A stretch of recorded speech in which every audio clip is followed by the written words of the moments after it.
Bismillahirrahmanirrahim. Assalamualaikum warahmatullahi wabarakatuh. Waalaikumsalam warahmatullahi wabarakatuh. Arsala rasulahu bil huda wa dinil haq liyudhhirahu 'ala dini kullih wa kafa billahi syahida. Asyhadu an la ilaha illallah wa asyhadu anna Muhammadan abduhu wa rasuluh. Allahumma shalli 'ala Muhammad wa 'ala ali Muhammad. Wa shalli ta'ala ali Ibrahim wa 'ala ali Ibrahim.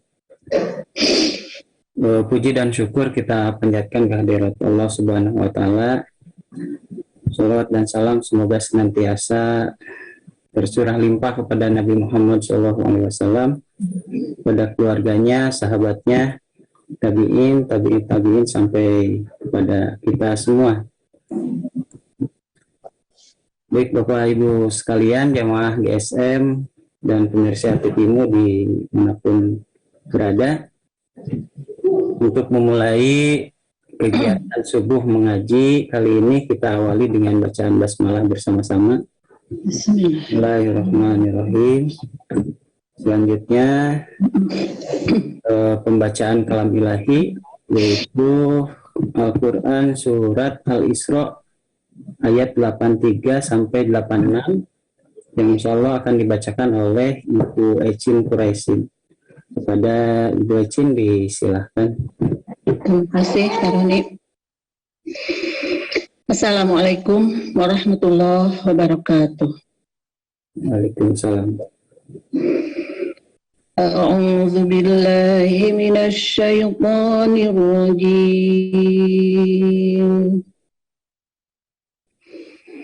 Bismillahirrahmanirrahim. وَإِذَا أَنْعَمْنَا عَلَى الْإِنْسَانِ أَعْرَضَ وَنَأَى بِجَانِبِهِ وَإِذَا مَسَّهُ الشَّرُّ كَانَ يَئُوسًا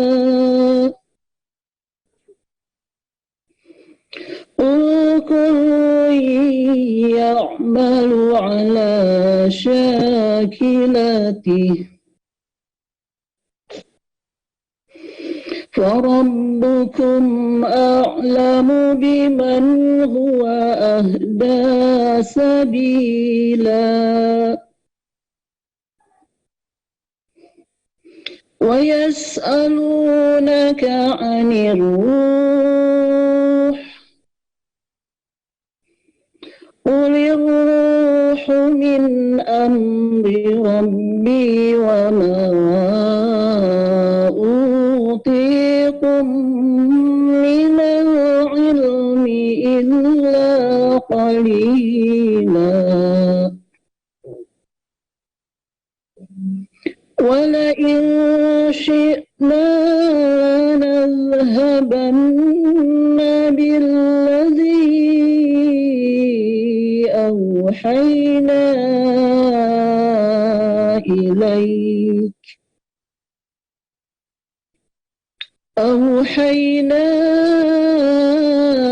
إليك ثم تجد لك به علينا وكيلا Sadaqallahul Azim. Aku berlindung kepada Allah dari godaan syaitan yang terkutuk. Dengan nama Allah yang Maha Pengasih, Maha Penyayang. Dan apabila kami berikan kesenangan kepada manusia, niscaya dia berpaling dan menjauhkan diri dengan sombong. Dan apabila dia ditimpa kesusahan, niscaya dia berputus asa. Katakanlah Muhammad, setiap orang berbuat sesuai dengan pembawaannya masing-masing. Maka Tuhanmu lebih mengetahui siapa yang lebih benar jalannya. Dan mereka bertanya kepadamu Muhammad tentang ruh. Katakanlah, ruh itu termasuk urusan Tuhanku, sedangkan kamu diberi pengetahuan hanya sedikit. Dan sesungguhnya jika kami menghendaki, niscaya kami lenyapkan apa yang telah kami wahyukan kepadamu Muhammad. Dan engkau tidak akan mendapatkan seorang pembela pun terhadap kami. Maha benar Allah dengan segala firman-Nya. Assalamualaikum warahmatullahi wabarakatuh. Waalaikumsalam warahmatullahi wabarakatuh. Terima kasih Bu Acin yang sudah membacakan ayat suci Al-Quran. Baik Bapak Ibu sekalian, jamaah GSM dan pemirsa Timo, kita akan mengkaji sebuah tema yang sangat menarik di subuh pagi ini ya, yaitu Haji Rasul, sang inspirator Islam modernis gitu ya. Wah ini sebenarnya ini kita mundur sebentar dari tema-tema sebelumnya, kajian tentang Hamka ya. Jadi GSM sudah beberapa kali mengkaji atau mengambil inspirasi dari sosok Buya Hamka, dan kali ini kita akan belajar atau mengambil inspirasi dan pelajaran dari sosok orang yang sangat berpengaruh terhadap Buya Hamka, yaitu ayahnya sendiri ya. Jadi nama lengkapnya Haji Abdul Karim Amrullah gitu ya. Kalau Hamka itu bapaknya itu Haka itu Haji Abdul Karim Amrullah.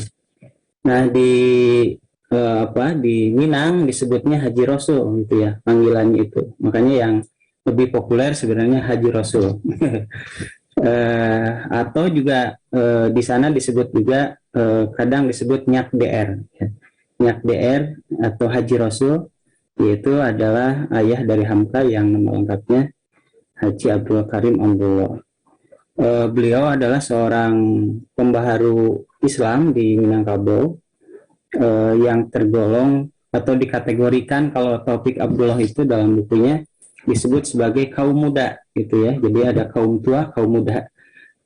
Kaum muda ini yang Hakka adalah salah satunya, atau Haji Rasul salah seorang di antara pembaharu itu yang pulang dari Timur Tengah, kemudian pulang ke kampung halamannya untuk melakukan pembaharuan Islam ya, dari hal-hal yang sifatnya kebudayaan dan ajaran-ajaran yang menyimpang dari ajaran Islam. Nah, kemudian Haji Rasul dan teman-temannya melakukan pemurnian ajaran Islam di situ ya. Nanti kita akan mengupas tuntas tentang apa saja yang dilakukan oleh Haji Rasul ini dan teman-temannya.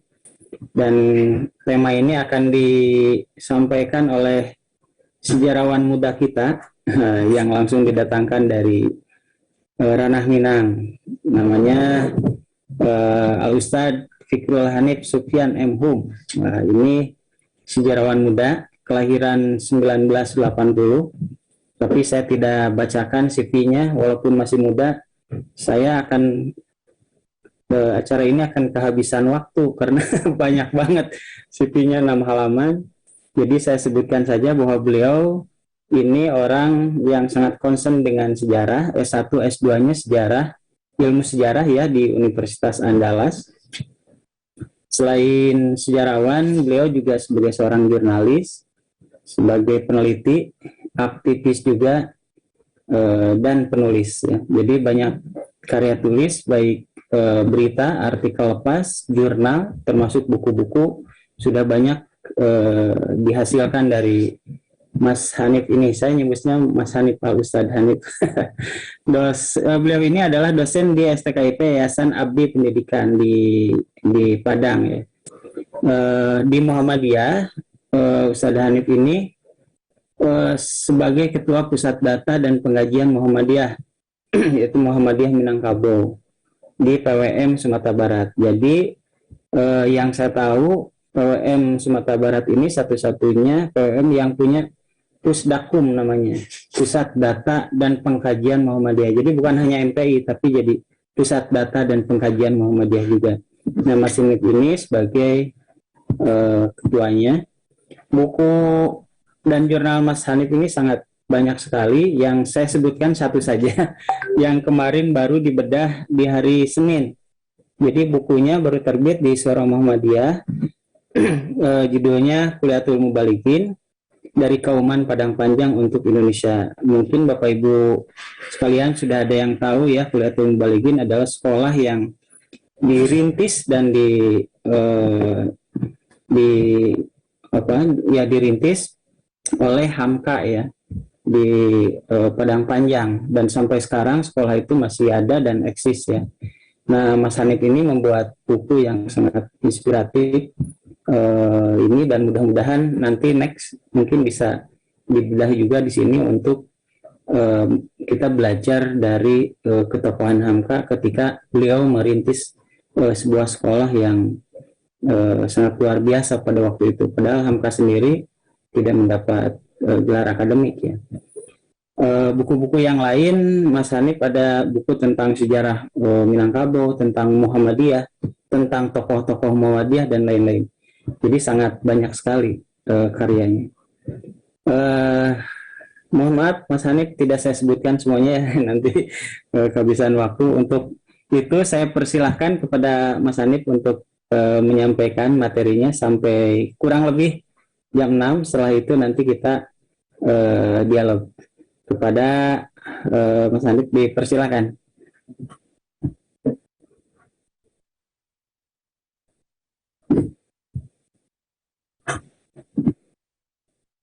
Masih di mute Mas Hanif.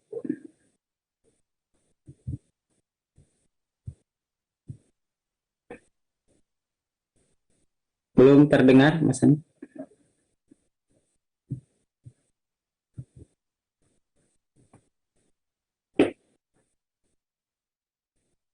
Masih di mute atau sama operator? Nah, sudah di mute. Sudah ya. di unmute. Oke. Assalamualaikum warahmatullahi wabarakatuh. Waalaikumsalam. Innal hamdalillah nahmaduhu wa nasta'inuhu wa nastaghfiruh wa na'udzu billahi min syururi anfusina wa min sayyiati a'malina. May yahdihillahu fala mudhillalah wa may yudlilhu fala hadiyalah.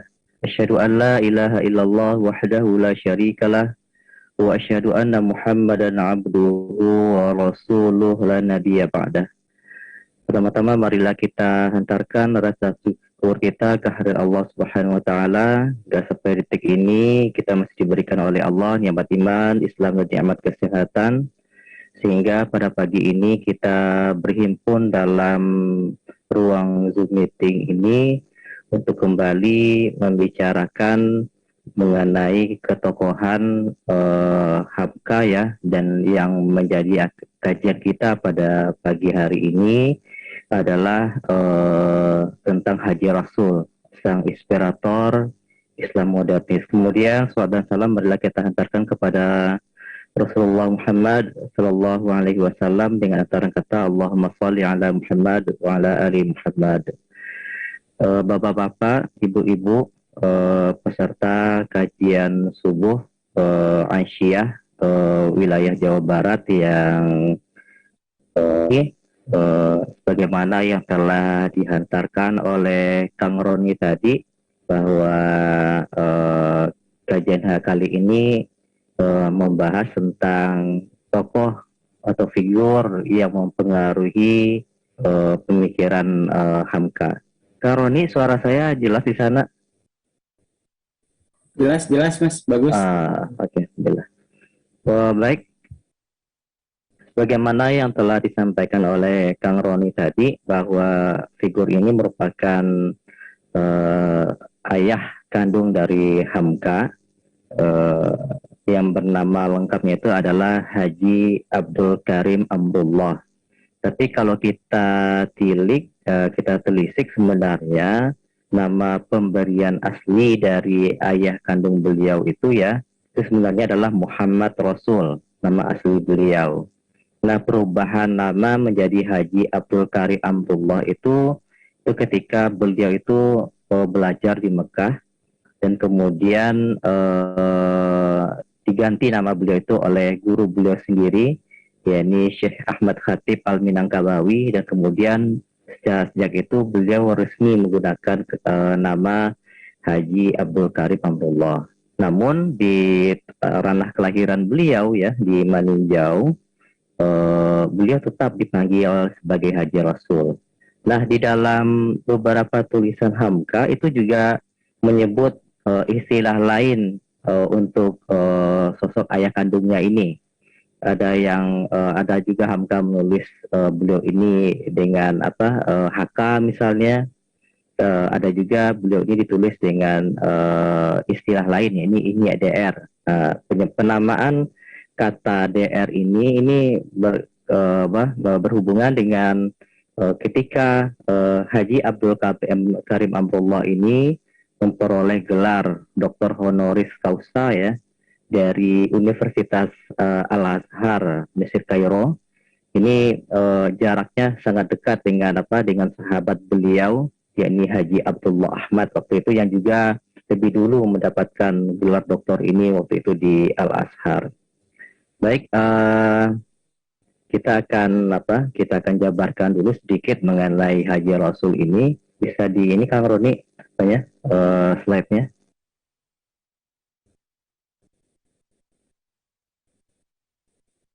Agak nge-lag.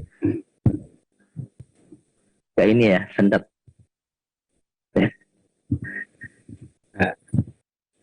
Baik.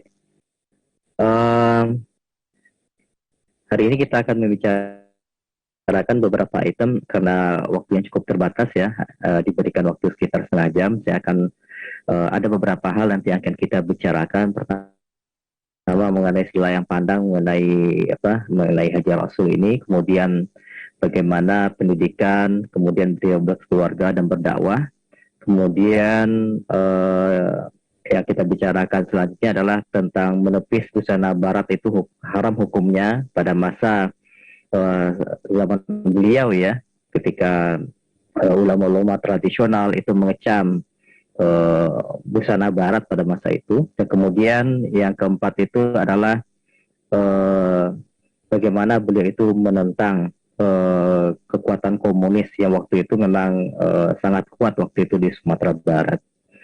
Baik, bisa dilanjutkan Kang Roni.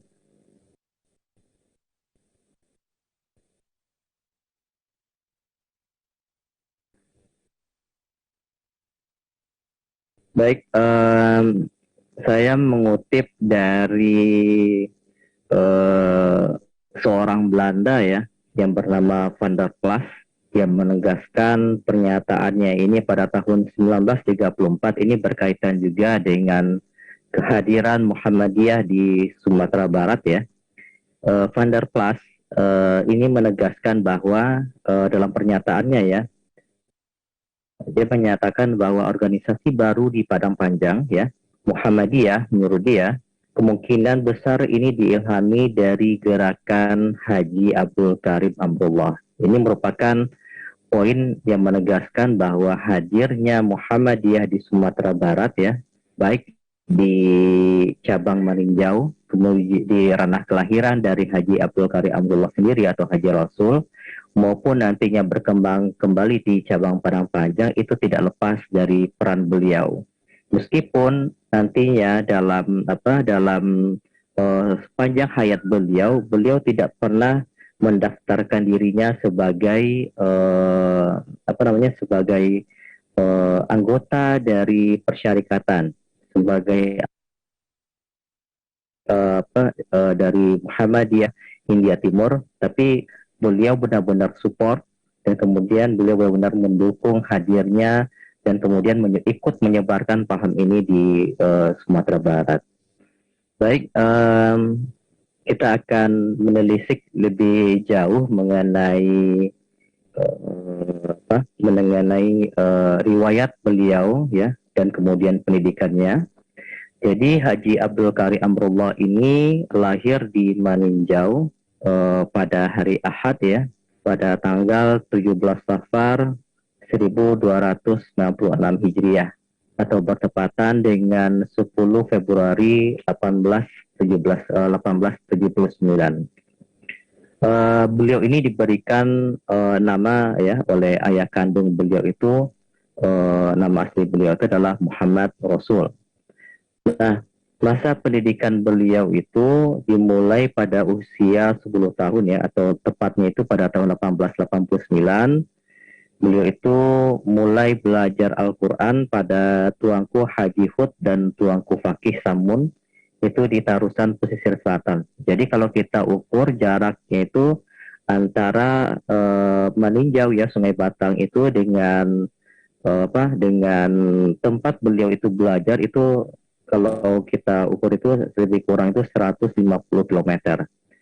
Nah itu waktu itu belum ada transportasi yang ada waktu itu ya hanya kuda ya, kemudian bendi dan lain sebagainya. Jadi belum ada transportasi yang modern seperti hari ini itu. Dan masih terbatas transportasi pada masa itu.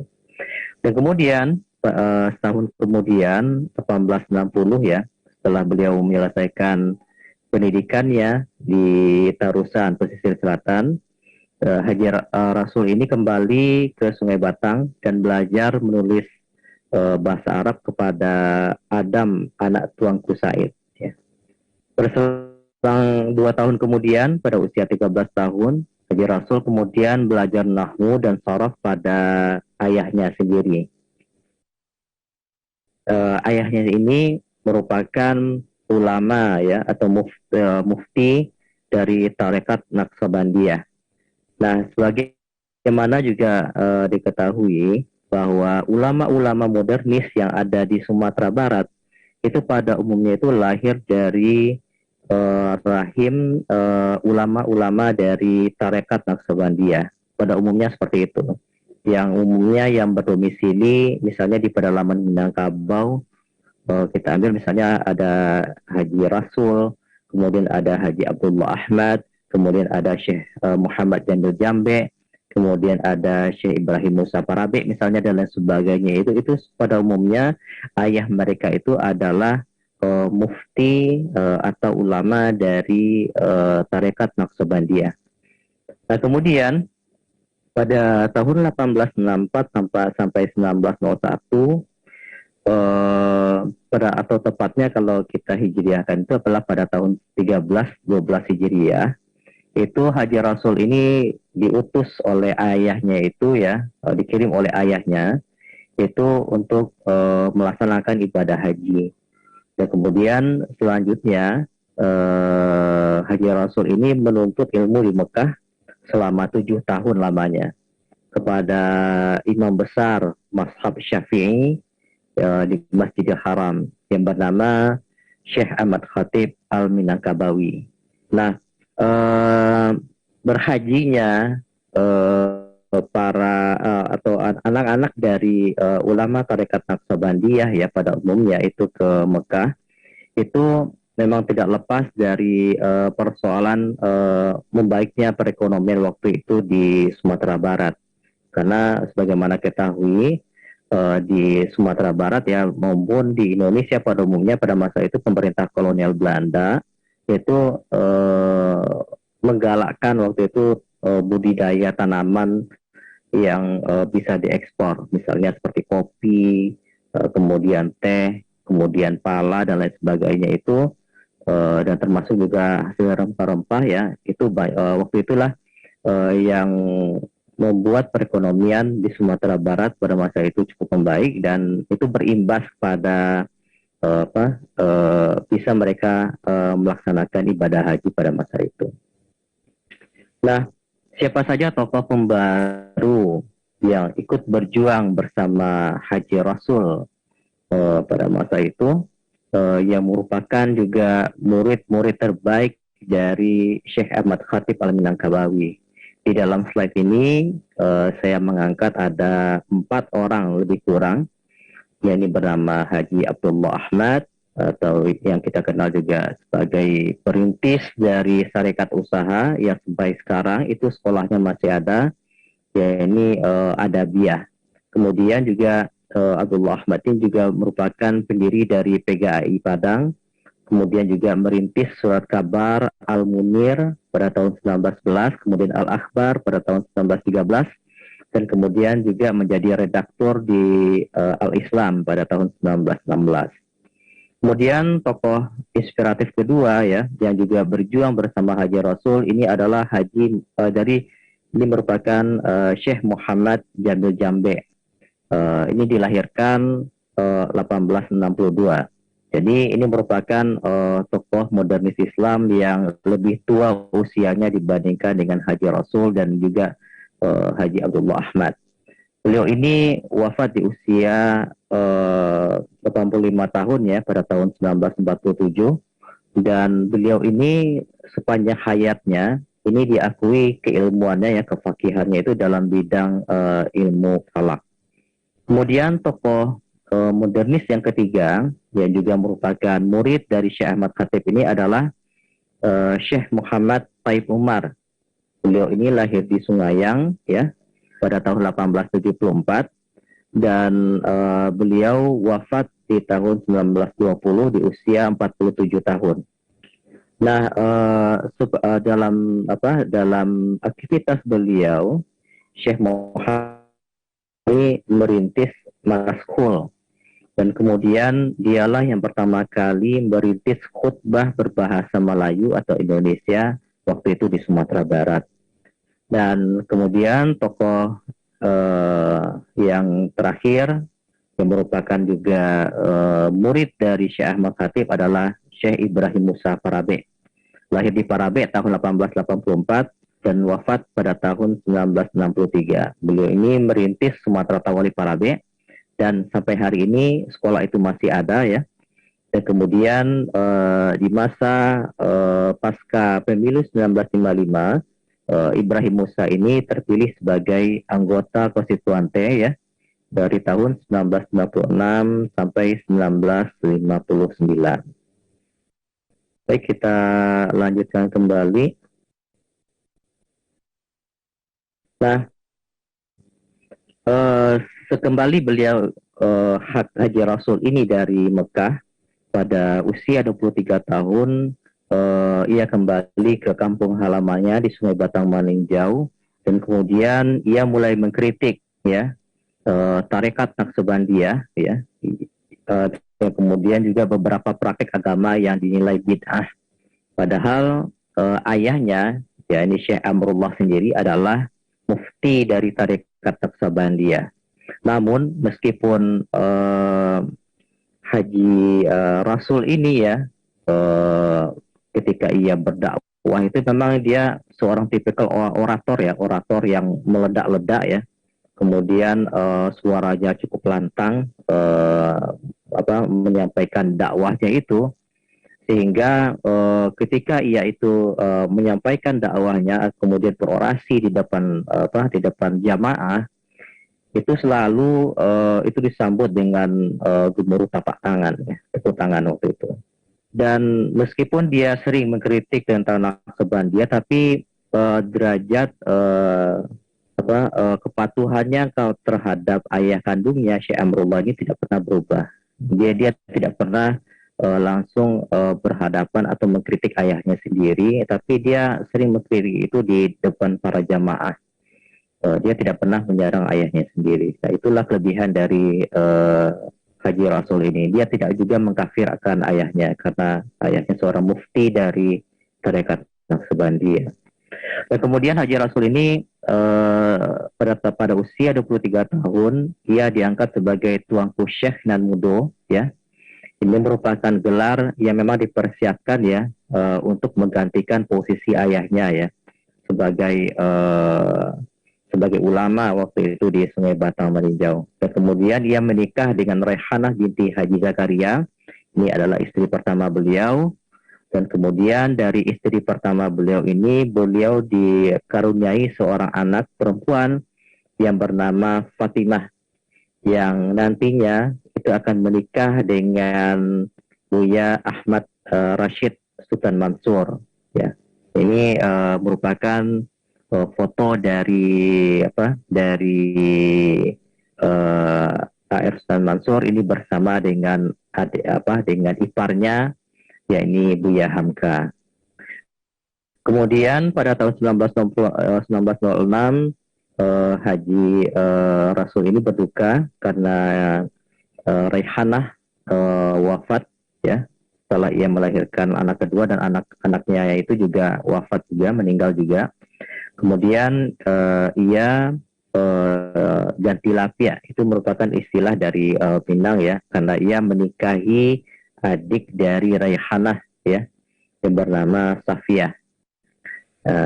Dari Safiyah ini Haji Rasul kemudian dikurunai seorang putra yang bernama Abdul Malik ya.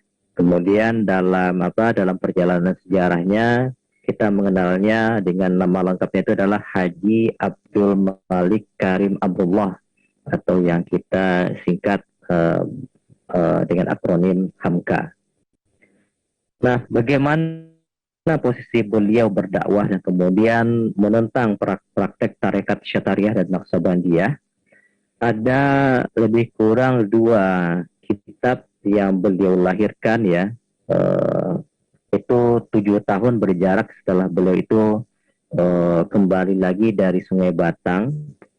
Ya, ini Izhar Asatir Al-Muhyiddin fi Tashabbuhim ya bi Al-Muhtadin, pada tahun yang ditulis pada tahun 1908, yang intinya mengecam praktek tarekat Naqsabandiyah. Dan kemudian kitab kedua yang beliau tulis pada tahun 1914 adalah Qati'u Riqab Al-Muhyiddin fi Al-Aqid Al-Mufsidin, yang berisi kritik terhadap tarekat Syatariah. Jadi 2 tarekat ini yang merupakan tarekat yang memiliki basis massa yang cukup besar waktu itu di Sumatera Barat, yakni Syatari dan Naqsabandiyah. Ini tidak lepas dari kritik dari Haji Rasul. Nah, beberapa buku ajaran tasawuf waktu itu yang disorot oleh Haji Rasul antara lain adalah Tanbihul Ghafilin, jadi peringatan bagi orang-orang yang lalai, kemudian Durat Al-Wa'izin, yakni aneka ragam pengkhotbah, dan kemudian yang terakhir adalah Nuz'at Al-Majlis, yakni hiburan dewan-dewan. Menurut Haji Rasul, dari ketiga kitab dari ajaran tasawuf ya, yang ia kritik tadi, ada beberapa kekeliruan ya, karena hadis-hadis yang dikutip oleh tarekat ini menurut kajian dari Haji Rasul ini sangat lemah. Ini ditulis oleh dalam tulisan dari Amrullah ya, pada tahun 1966 ya, pada halaman 63. Dan kemudian bagaimana aktivitas dari Haji Rasul ya setelah sambil ia berdakwah itu? Pada tanggal 1 April 1911 bersama dengan Syekh Muhammad Jamil Jambe ya, Syekh Muhammad Taib Umar, kemudian Syekh Abdullah Ahmad, Haji Rasul ini ikut menerbitkan majalah Al-Munir di Padang. Nah, ini adalah penampakan dari majalah Al-Munir ini ya. Kemudian pada tahun 1911 ya, bersamaan dengan diterbitkannya majalah ini, Haji Rasul kemudian diserahi oleh Haji Abdullah Ahmad ya, sahabat karibnya semasa menuntut ilmu di Mekah, itu untuk melanjutkan pembuatan besi ya.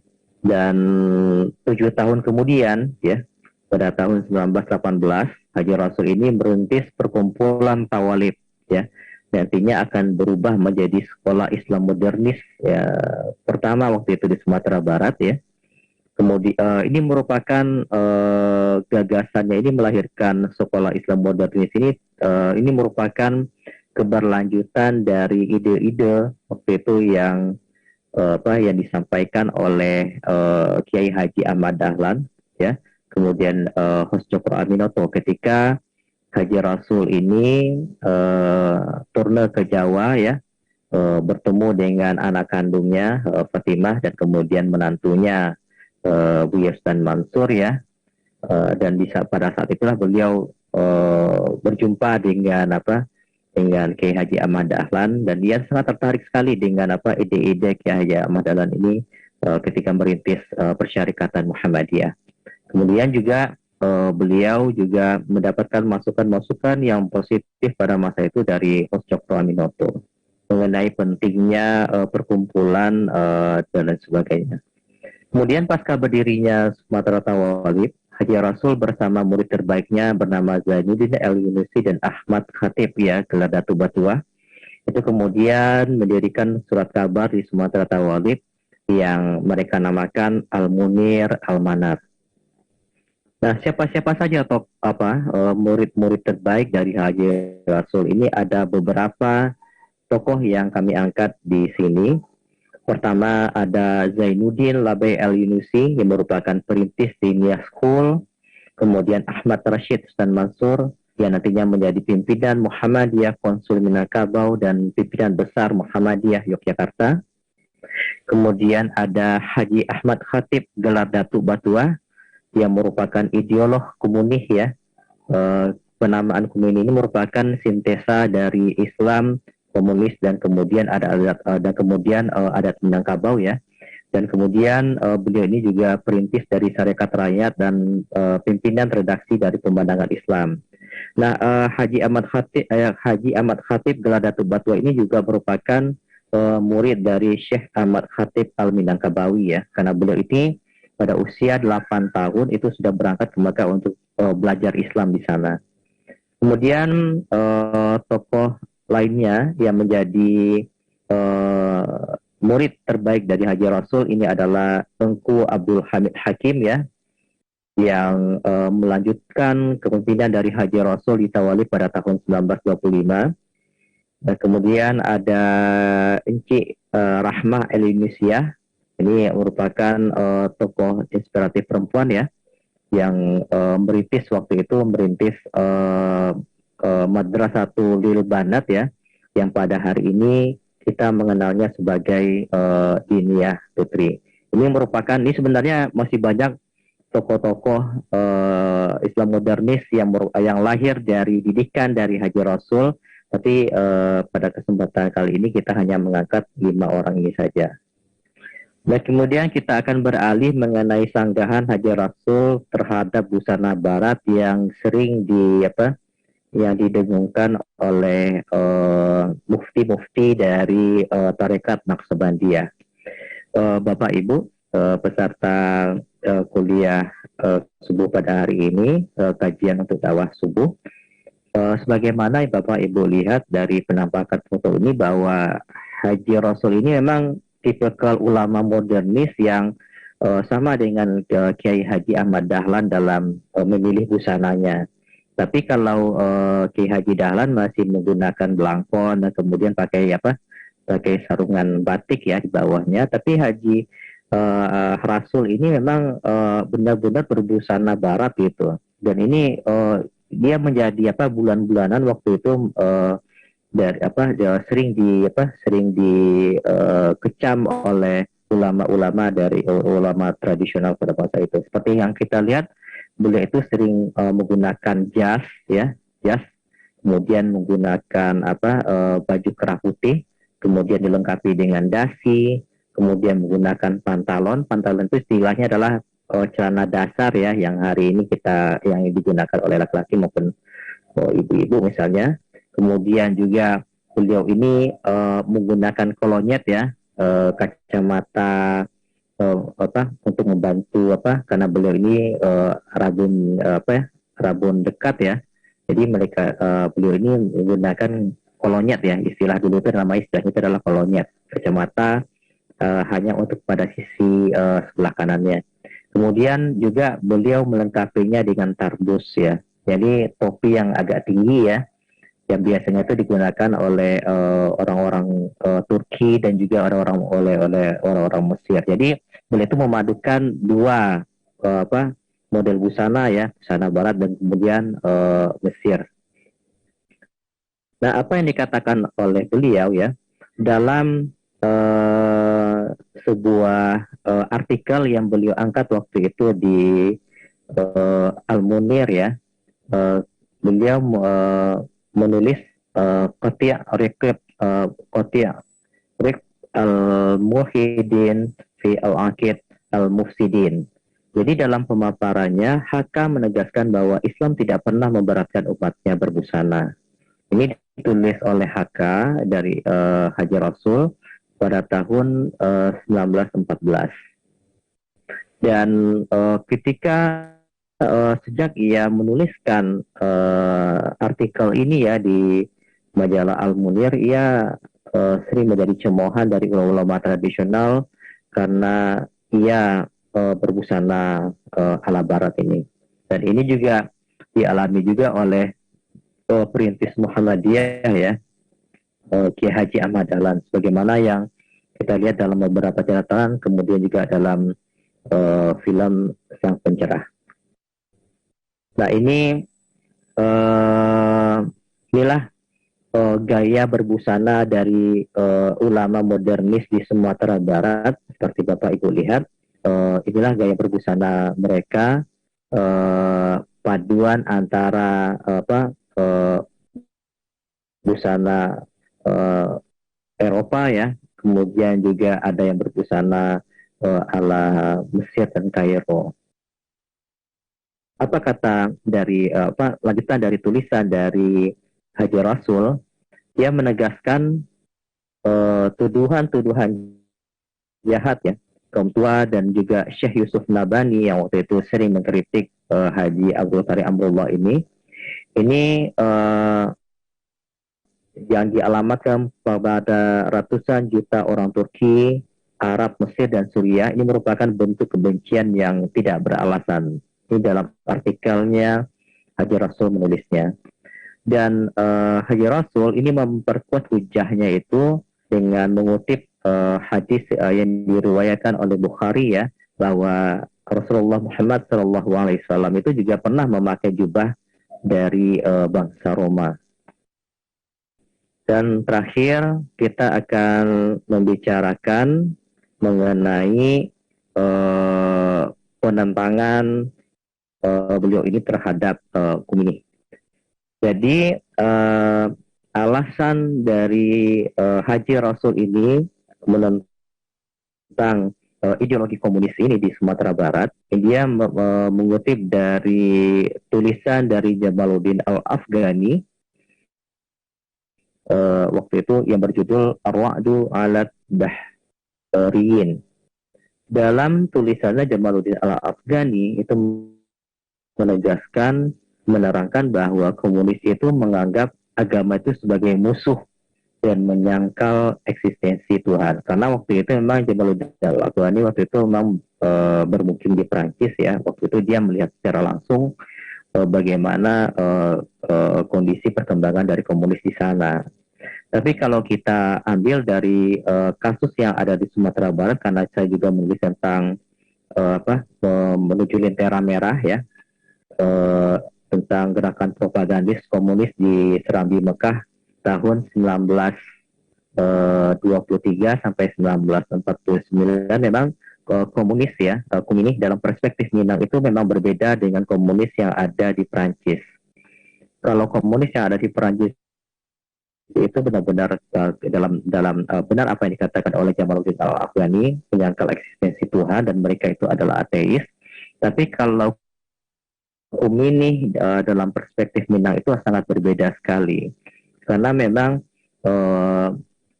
tokoh-tokoh yang melahirkan ideologi Khomeini ini merupakan murid terbaik dari Haji Rasul sendiri. Jadi Syekh Haji Ahmad Khatib gelar Datuk Batua sendiri itu merupakan guru bantu di Sumatera Tawalib ya. Jadi selepas beliau itu belajar di Mekah ya dengan Syekh Ahmad Khatib Al-Minangkabawi, Haji Datuk Batua ini kembali lagi ke ranah Minang ya, ke Padang Panjang. Kemudian ia berguru dengan Haji Rasul ini di Surau Jembatan Besi ya. Karena Haji Rasul melihat bahwa Haji Ahmad Khatib Haji Datuk Batua ini cerdas ya. Dia kemudian pada tahun 1911 itu ya, ketika 1918 ya, ketika Surau Jembatan Besi ini bertransformasi menjadi Sumatera Tawalib Padang Panjang, Haji Rasul ini segera menarik murid terbaiknya ini sebagai guru bantu agama di Sumatera Tawalib. Dan kemudian juga Haji Datuk Batua ini juga dijadikan sebagai seorang redaktur ya, pembantu redaktur untuk majalah Surat Kabar Al-Munir Al-Mana. Nah, jadi bahkan ketika Haji Datuk Batua ini ditangkap ya oleh pemerintah kolonial Belanda ya pada tahun 1923, tidak berselang lama karena beliau ini dianggap sangat membahayakan pemerintah asisten residen Padang Panjang dan kemudian residen Sumatera Barat pada masa itu. Beliau ini dianggap sebagai tokoh yang berbahaya karena menyebarkan kebencian terhadap pemerintah kolonial Belanda, kemudian menganggap pemerintah kolonial Belanda itu sebagai kafir, dan kemudian menentang aturan-aturan pajak atau blasting yang sangat membarakan rakyat pada masa itu ya. Kemudian tidak berselang lama ketika beliau mendirikan Sarekat Rakyat, beliau kemudian ditangkap ya. Tapi Haji Rasul ya, walaupun dia beberapa kali mencoba menyadarkan murid terbaiknya ini supaya kembali lagi dan meninggalkan Kumini, dan memang Haji Datuk Batua tetap kukuh tidak mau meninggalkan Kumini ini, tapi ia tetap mengatakan kepada anaknya Hamka yang waktu itu juga sangat antusias sendiri, sangat antusias dengan propagandis komunis ini. Dia menyatakan Haji Datuk Batua itu merupakan seorang yang faqih katanya. Dia seorang yang dalam ilmunya ya. Tapi ia kemudian mengatakan kepada anak kandungnya Hamka ini, jangan kamu ikut-ikutan belajar komunis juga katanya. Dalam bahasa Minang itu jangan waang menjadi seorang komunis katanya. Nah ini dia menegaskan kepada anaknya ini jangan dia mengikuti jejak langkah dari Haji Datuk Batua ini. Tapi selepas Haji Rasul ini wafat nantinya di Jakarta ya, Haji Datuk Batua ini kembali berjumpa dengan Hamka waktu itu di Jakarta, dan Haji Datuk Batua itu dalam pertemuannya itu mengatakan bahwa ia meskipun ia sempat clash dengan Haji Rasul ya semasa hidupnya karena persoalan komunis ini, ia menegaskan ia tidak mengurangi rasa hormatnya dari seorang murid kepada seorang guru gitu. Jadi ia tetap menghormati dan kemudian ia sangat sayang sekali dengan Haji Rasul ini. Bahkan ketika pada tahun 1947 pada saat seluruh pimpinan partai politik waktu itu berkumpul bersama dengan Bung Hatta ya di Istana Bung Hatta waktu itu di Bukit Tinggi, Haji Datuk Batua inilah yang memimpin rapat pada masa itu ya. Jadi ada rapat yang diselenggarakan oleh Wakil Presiden Muhammad Hatta waktu itu di Bukit Tinggi. Ia langsung memimpin dan kemudian maksud dari rapat pada masa itu adalah untuk memilih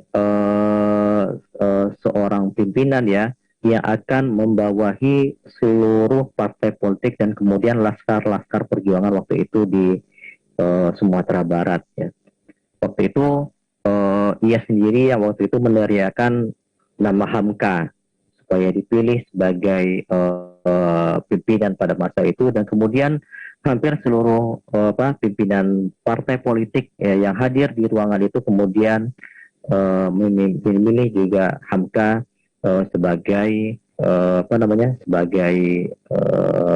pimpinan dari forum perjuangan nasional waktu itu, atau yang kita singkat sebagai FPN. Nah, dalam artikel terakhirnya ya tentang Kumini ini juga Haji Rasul menegaskan bahwa komunis itu cenderung mengganggu hubungan keluarga, mengabaikan semua peraturan tentang perkawinan, dan menolak milik perseorangan yang semuanya itu tidak saja diakui tetapi dipertahankan dalam agama Islam. Saya rasa demikian pemaparan singkat mengenai Haji Rasul dan dua pemikirannya, dan kita kembalikan lagi kepada moderator Kang Roni Tabroni. Silakan, tetap mohon Kang. Waduh, terima kasih ini Ustadz Hanif. Iya. Kayaknya waktunya nggak cukup ya. Cara Haji Rasul sangat menarik sekali.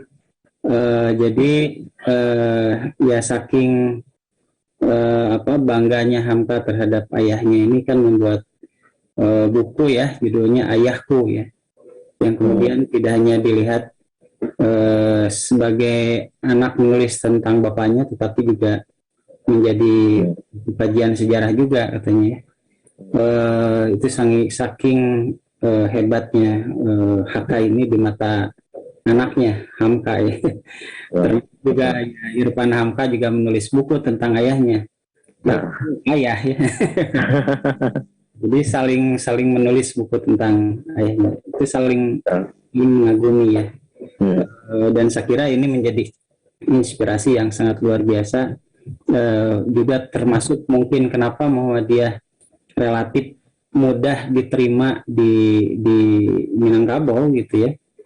Kan termasuk cabang yang pertama di luar Jawa ya, di Minangkabau, termasuk juga penyelenggaraan muktamar pertama ya di luar Jawa ya, di Sumatera Barat. Oke, terima kasih Mas Anit.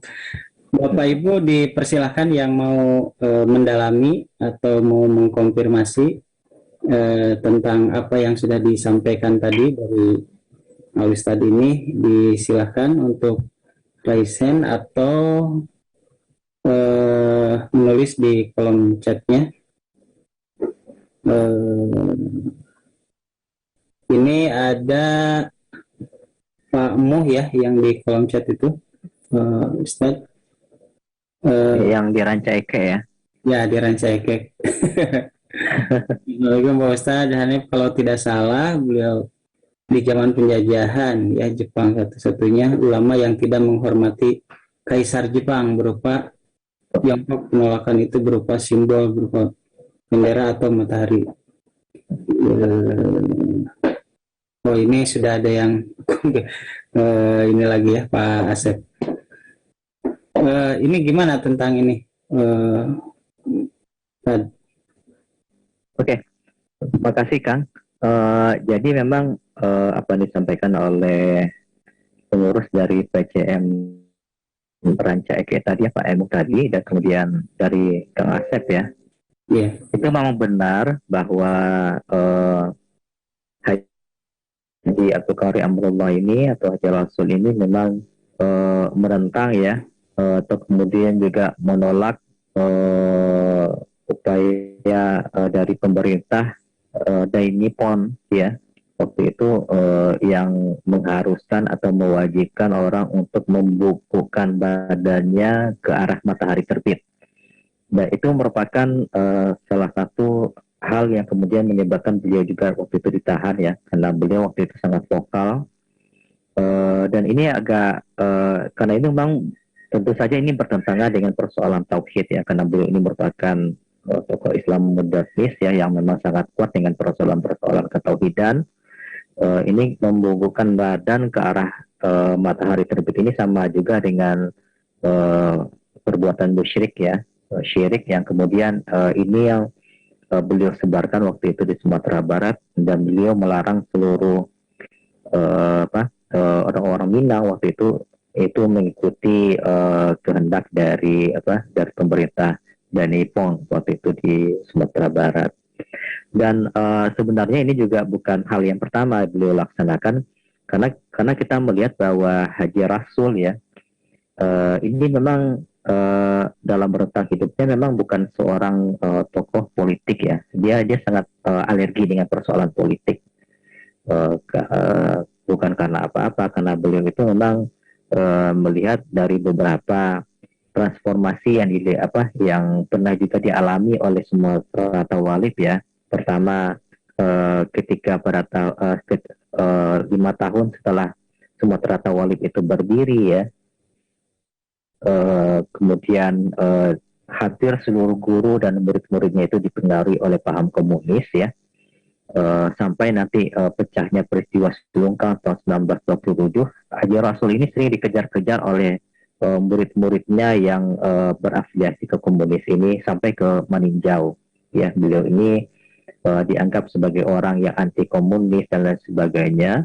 Ya, bahkan pemerintah Residen Sumatera Barat sendiri ya, waktu itu Jagongrip waktu itu juga mencurigai Haji Rasul ini malah sebagai seorang komunis menurut dia, karena Haji Rasul ini tidak pernah tidak pernah tegas menegaskan dalam tulisannya ya, kemudian dalam pernyataannya kebenciannya terhadap komunis. Ini bagi pemerintah kolonial Belanda ini menjadi tanda tanya besar nih, sebenarnya Haji Rasul ini benar-benar menentang komunis atau tidak gitu. Padahal memang Haji Rasul ini sangat benci dengan komunis gitu.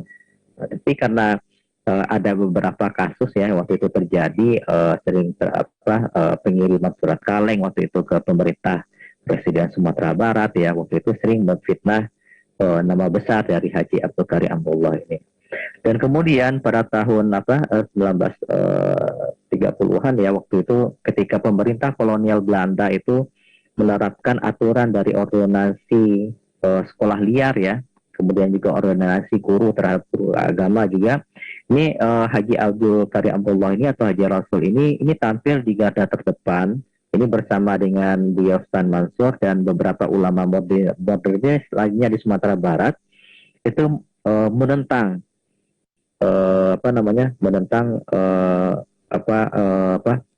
kebijakan dari pemerintah kolonial Belanda ini ya, ketika mereka itu menerapkan kebijakan organisasi sekolah liar dan kemudian juga organisasi guru agama itu. Saya rasa itu Kang Roni jelasnya benar bahwa Haji Rasul itu menentang kebijakan dari pemerintah dan Nipong mengenai keharusan untuk membukukan badan ke matahari terbit. Terima kasih. Ini ada juga Bu Wiwid. Mbak Wiwid ya. Jadi apakah Haji Rasul ini masuk secara struktural Muhammadiyahnya atau seperti apa? Baik. Ya. Terima kasih Mbak Wiwid. Dengan yaitu ya narasi Muhammadiyah Sumatera Barat yang masih bercampur katanya, itu menarik untuk dikaji. Dan yang ketiga, kaitan kekagumannya terhadap rumah Haji Rasul yang ada di Maninjau. Itu yang jadi perpustakaan sekarang itu rumahnya atau yang baru lagi? Karena setahu saya sebenarnya rumahnya sendiri sudah ambruk, yang sekarang ada yang jadi perpustakaan itu seperti apa? Ya, baik. Baik, terima kasih Mbak Wiwid.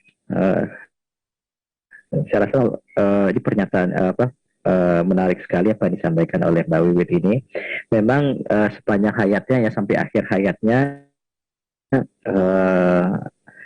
Haji Rasul ini tidak pernah mendaftarkan dirinya sebagai anggota dari Persyarikatan Muhammadiyah.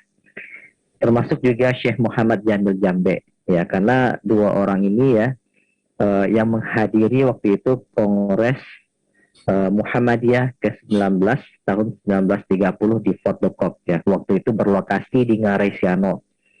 Kedua-duanya hadir. Mereka ini memang wajib dihadirkan, bukan sengaja dihadirkan ya, tapi memang wajib dihadirkan oleh pimpinan dari ketua panitia Kongres Muhammadiyah ke-19 waktu itu, Sa'alah Yusuf Sultan Mangkuto. Karena dalam istilah Minang itu, beliau itu dianggap sebagai orang tua yang duduk sehamparan istilahnya.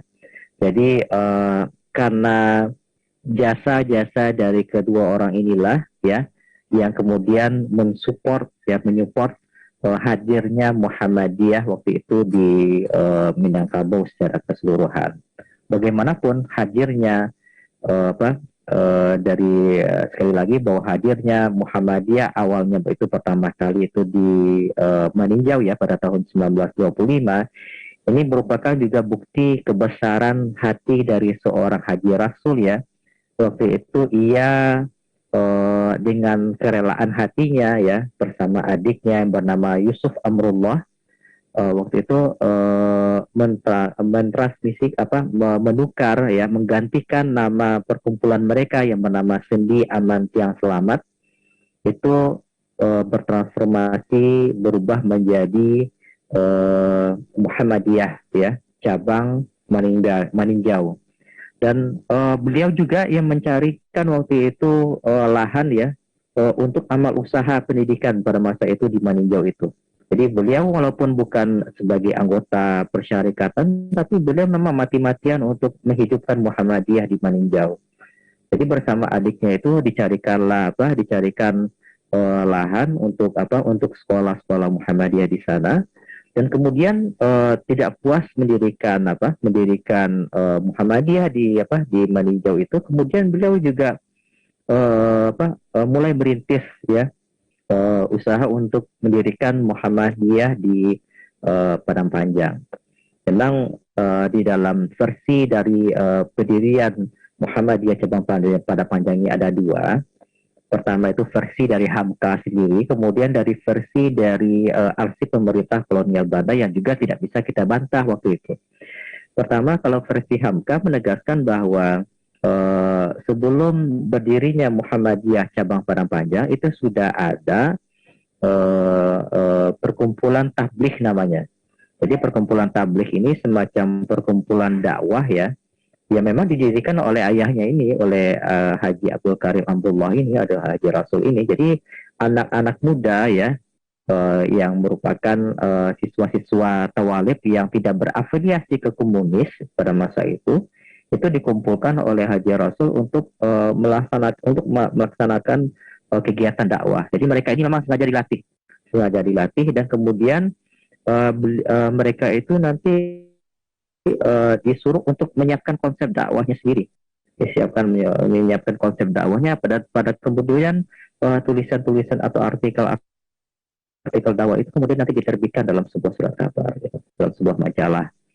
Dan versi kedua dari arsip pemerintah kolonial Belanda yang tidak bisa dibantah sama sekali itu menegaskan bahwa hadirnya Muhammadiyah cabang Padang Panjang itu tidak lepas dari peran dari Sa'alah Yusuf Sultan Mangkuto yang waktu itu mendirikan sebuah organisasi bernama Perkumpulan Tani di ranah kelahirannya waktu itu di Pitalah, Nagari Pitalah pada masa itu. Tapi karena Nagari Pitalah ini merupakan basis komunis yang cukup kuat ya setelah Padang Panjang, akhirnya Yusuf Abarullah waktu itu mempersilahkan Sa'alah Yusuf Sultan Mangkuto ini untuk mendeklarasikan berdirinya Muhammadiyah cabang Padang Panjang itu di rumahnya Haji Rasul di Gatangan Padang Panjang. Karena yang punya rumah ya, yang Haji Rasul sendiri waktu itu sedang kembali ya dari Mesir ketika ia sudah menggondol Dr. Honoris dari Universitas Al-Azhar ini waktu itu kembali lagi ke pelabuhan Sibolga untuk bertolak lagi ke Padang Panjang. Dan ternyata dalam perjalanan itu karena beliau itu tidak ada di rumah, adik kandung beliau waktu itu mempersilahkan kepada Sa'alah Yusuf Sultan Mangkuto untuk mendeklarasikan berdirinya Muhammadiyah cabang Padang Panjang yang waktu itu langsung dihadiri oleh utusan dari Hufbestur Muhammadiyah Hindia Timur, Buya Sultan Mansur. Buya Sultan Mansur lah yang waktu itu membuka secara langsung ya peresmian dari Muhammadiyah cabang Padang Panjang itu sendiri. Dan sekali lagi meskipun beliau memang tidak pernah menegaskan kemudian mendaftarkan diri beliau sebagai anggota persyarikatan, tapi apa yang beliau berikan untuk Muhammadiyah dan hadirnya Muhammadiyah di Sumatera Barat secara keseluruhan itu tidak bisa, itu tetap ditorehkan sebagai tinta emas dalam perjalanan sejarah Muhammadiyah di Sumatera Barat. Dan kemudian tentang kediaman beliau yang di Maninjau, sebenarnya itu itu yang berdekatan dengan Kutub Khanah pada hari ini. Jadi kalau misalnya Kang Roni, saya rasa pernah ke sana ya, ada beberapa kali karena Kang Roni ini sangat ngefans sekali dengan Hamka ya. Jadi Kutub Khana itu berdekatan dengan kuburan dari makam dari Haji Abdul Karim Amrullah. Memang di sanalah sebenarnya rumah beliau itu ya. Rumah beliau itu memang di sana. Posisi asli dari rumah dari Haji Abdul Karim Amrullah itu memang di sana. Di tepian sangat dekat sekali dengan Danau Malinjau. Kalau yang rumah Sari ini bukan rumah asli beliau gitu. Kalau yang berada yang agak di atas bukit itu ya, yang sekarang menjadi Museum Hamka itu ya. Nah itu sebenarnya bukan rumah asli dari bukan juga rumah asli dari Safiyah ya, bukan rumah asli dari ibu kandung dari Buya Hamka sendiri. Karena memang rumah itu sendiri sebenarnya ada di bawah gitu, bukan yang berada di atas bukit itu sendiri. Tapi karena ada beberapa waktu itu masukan ya, saya juga waktu itu tidak juga mengikuti ya proses pendirian dari Museum Hamka sendiri, dan akhirnya memang dipilihlah posisi yang pada hari ini yang sering dikunjungi oleh banyak orang, yang termasuk juga dari pengagum Hamka yang berasal dari Malaysia juga, Kang Roni. Demikian Kang Roni. Terima kasih. Luar biasa. Ini ada Pak Arsyad nih, orang Minang nih. Sudah raise-nya. Ya. Pak Arsyad, disilakan.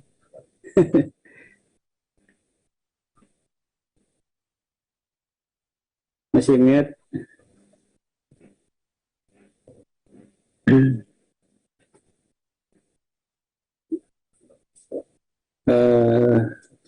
Operator masih mute Pak Arsyad.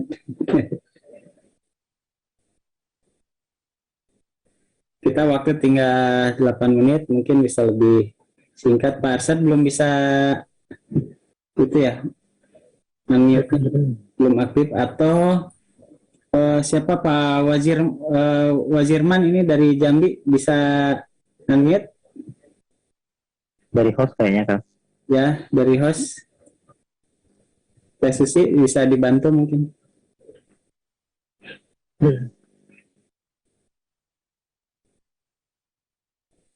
Ya, ini. Assalamualaikum warahmatullahi wabarakatuh. Bisa di. Alhamdulillah,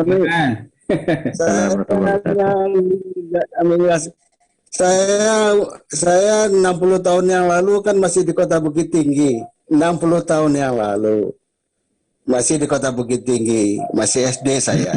Jadi yang saya mau sampaikan adalah orang Sumatera Barat itu tidak ada atau jarang banget yang daftar jadi orang Muhammadiyah. Sehingga saya waktu sampai di Bandung disuruh daftar jadi orang Muhammadiyah.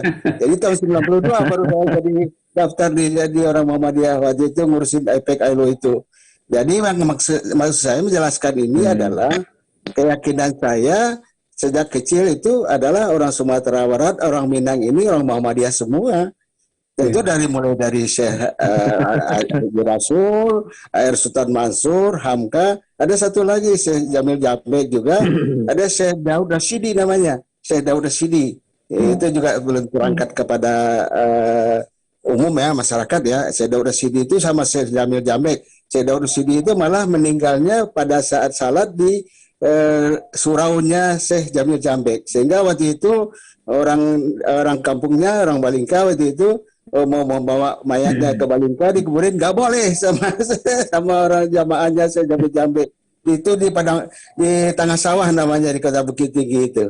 Itu aja yang ingin saya sampaikan, dan kita mendengar cerita atau sejarah atau apa yang dilakukan oleh Syekh Jamil Jambek, Daud Rashidi, Syekh Rasul, Hamka, Air Sultan Mansur itu adalah tokoh-tokoh yang luar biasa, dan sejarahnya juga sangat senang kita dengarkan. Terus-menerus saja diulang. Saya mendengar cerita tentang Air Sultan Mansur juga waktu itu adalah yang mengembangkan Muhammadiyah di Sumatera dan Kalimantan. Laut GSM ini juga waktu itu disampaikan. Jadi, tapi kita sekarang juga harus melihat terutama Sumatera Barat, Muhammadiyahnya sampai di mana kemajuannya. Itu aja barangkali. Jadi ketinggalannya mohon dibantu oleh Muhammadiyah seluruh Indonesia agar Sumatera Barat itu Muhammadiyahnya mulai bangkit lagi lah. Atur nuhun. Jazakallah khairan katsiran. Assalamualaikum Karoni. Terima kasih. Ini Pak Majirman disilakan dari Jambi ini. Assalamualaikum warahmatullahi wabarakatuh. Waalaikumsalam warahmatullahi wabarakatuh. Bapak Ibu yang saya hormati, wabil khusus ke Pak Fikrul Hanif. Pak Fikrul, saya ini kebetulan juga lagi meneliti tentang pergerakan Muhammadiyah dari awal sampai akhirnya di Kerinci Jambi, Pak Fikrul. Iya, tahu. Karena memang banyak sejarah-sejarah yang ditorehkan oleh para pendahulu kita, bahkan dari awalnya itu dari Sumatera Barat. Nah, ketika saya membaca buku Kulliyatul Mubalighin yang ditulis oleh saya agak terkesima juga bahwa nama-nama yang ada dalam buku-buku inilah yang membawa Muhammadiyah di Kerinci Jambi. Bahkan dari sinilah, dari Kerinci, itulah Muhammadiyah Jambi ini ada. Nah, barangkali saya mohon juga bantuan dari Mas Fikrul Hanif. Udah Fikrul Hanif untuk bisa membantu saya untuk mencari data-data ini. Karena memang saya melihat nama-nama yang ada di sini itu sangat familiar sekali. Sebagai contoh, yang membawa Muhammadiyah di Kerinci Jambi ini itu adalah Ibdamin dan Buya Zainul Abidin Soaib atau Buya Zaz, kalau di Kerinci itu dikenal itu. Nah, saya melihat di sini beliau ini adalah pengurus Hizbul Waton yang dibentuk tanggal 1 Agustus 27 di Padang. Nah, jadi para tokoh inilah yang membawa Muhammadiyah ke alam Kerinci dan Jambi pada umumnya. Itu yang pertama yang ingin saya jelaskan. Kemudian terkait dengan Haji Rasul ini, beliau juga banyak kader-kadernya. Saya ingin menyampaikan di sini bahwa kader-kader atau murid-murid beliau itu tersebar juga di Kerinci Jambi. Seperti Kiai Haji Janan Taib Bakri, kalau di sini kami kenal Kiai Haji Adnan Taib, Kiai Haji Rahman Daya, Kiai Haji Abdullah Ahmad, dan inilah para tokoh pembaharu alam Kerinci. Beliau inilah yang meletakkan fondasi-fondasi pendidikan, keagamaan, bahkan perjuangan di alam Kerinci. Para murid Haji Rasul inilah yang melawan dan menantang penjajah Belanda dan Jepang. Jadi sejarah negara kita, khususnya di Kerinci ini, berkelindan dengan sejarah Muhammadiyah yang notabene mereka adalah para murid Haji Rasul. Nah, terima kasih. Saya sedang meneliti ini, tapi saya mohon bantuan dari Uda Fikrul Hanif yang saya membaca buku-buku beliau ini, sehingga penelitian saya khususnya di alam Kerinci ini bisa mumpuni. Mungkin itu saja dari saya. Terima kasih. Terima kasih Pak Wazir. Tapi kelihatannya harus main-main juga ke Padang nih. Siap. Perpustakaan. Oke. Terima kasih. Mangga Ustaz Hanif untuk sambil closing statement ya. Terakhir. Ya. Baik. Ya, turun Kang Roni. Terima kasih Pak Arsyad Ahmad dan kemudian Bapak Bang Dr. Wazirban ya, yang saya juga tahu ini dari Pak Kasman Khatib ini sedang menulis tentang Muhammadiyah Kerinci. Baik, seperti yang dikatakan oleh Pak Arsyad Ahmad tadi, bahwa memang orang Minang itu hampir seluruhnya itu memang hanya yang benar-benar aktif saja di Muhammadiyah itu mendaftarkan dirinya sebagai anggota itu. Tapi dalam amaliyahnya ya, dalam amaliyahnya orang Sumbar itu, orang Minang itu memang benar-benar Muhammadiyah. Itu mulai dari dari takbirnya sampai kepada salam akhirnya itu, salam terakhir itu ya, salam itu seluruhnya itu adalah amaliyah Muhammadiyah yang mereka gunakan itu. Jadi memang memang kita tidak bisa menafikan bahwa termasuk juga Muhammadiyah lah yang pertama kali itu menyebarkan cara-cara untuk menyebarkan zakat fitrah ya, itu langsung kepada mustahik, kemudian juga melaksanakan sholat Id misalnya di Tanah Lapang, itu kemudian yang dulunya ya, yang dari Islam tradisional, dari tarekat Naqsabandiyah, Syatariah yang waktu itu masih alergi dengan Muhammadiyah, ya kemudian mereka ikut juga melaksanakan apa yang dilaksanakan oleh Muhammadiyah pada masa itu. Mereka juga ikut melaksanakan sholat Id misalnya di Tanah Lapang. Kemudian juga untuk Bang Wazirman, sebenarnya selain dari nama-nama yang disebutkan tadi ya, Ibdima, dan kemudian juga ada siapa tadi oleh Buya Zaz tadi ya. Sebenarnya ada lagi satu tokoh yang juga ikut merintis Muhammadiyah di Sungai Penuh, ini namanya adalah Sami Ibrahim. Ini ada di dalam buku biografi yang saya tulis ya tentang Sami Ibrahim ini. Itu juga ikut membesarkan Muhammadiyah waktu itu di Sungai Penuh. Sebagai closing statement kita pada hari ini, bahwa Bapak Ibu peserta dari dakwah kuliah subuh Aisyah Jawa Barat, bahwa Haji Rasul ini merupakan benar-benar tokoh inspiratif dari modernis Islam, yang beliau ini semasa hidupnya ya sampai akhir hayat hidupnya itu benar-benar mewakafkan dirinya untuk Islam pembaharuan Islam di ranah Minang pada masa itu. Dan beliaulah yang menukar metode dakwah yang waktu itu dilaksanakan oleh Padri yang agak radikal dalam tanda kutip, itu dengan cara-cara yang lebih manusiawi ya, bisa katakan lebih manusiawi dan kemudian lebih dialektis ya.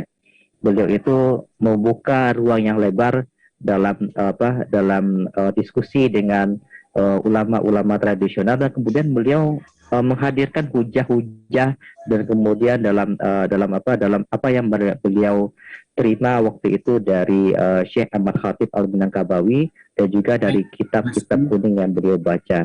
Dan dalam perjalanan hidupnya, beliau meskipun tidak pernah mendaftarkan dirinya sebagai anggota Muhammadiyah, sebagai anggota persyarikatan, tapi percayalah, sumbangsi yang telah beliau berikan kepada Muhammadiyah itu tidak ternilai harganya. Itu bisa kita rasakan oleh orang-orang Minang, baik yang berada di Sumatera Barat maupun yang berada di Sumatera Barat. Beliau itu benar-benar telah mewakafkan dirinya untuk persyarikatan Muhammadiyah. Demikian Kang Roni. Terima kasih Ustaz Hanif. Mohon maaf dipotong dulu karena kita harus closing. Dulu kita tutup dengan bacaan hamdalah bersama-sama. Alhamdulillahirabbil alamin. Assalamualaikum warahmatullahi wabarakatuh.